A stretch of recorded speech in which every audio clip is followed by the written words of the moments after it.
ဘာကြောင့်လဲမင်းသမီးလေးနဲ့မတွေ့ချင်ပါဘူးငါတို့နဲ့ငါဘဝကမင်းကိုသာယူဇန်နဝါရီအားလုံးဝယ်ပြီးဆုံးလို့ပြင်းနိုင်နေဘာမှထပ်မလို့ဘူး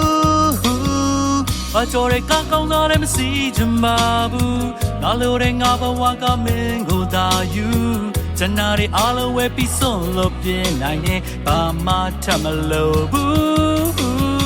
ဘာကြောင့်လဲမင်းသားလေးလည်းမပြေချင်ပါဘူးငါလိုတဲ့ငါဘဝကမင်းကိုသာယူချမ်းသာတဲ့အားလုံးဝယ်ပြီးဆုံးလို့ပြင်းနိုင်နေဘာမှတမ်းမလို့ဘူးကဘာကြောင့်လဲစိတ်ကူးမတူရမလို့ယူငါတို့လုံးရှိဘူးချမ်းသာတို့အဖူးရီယုံကြည်ပါချစ်သူတေးကြပါလေချစ်သူ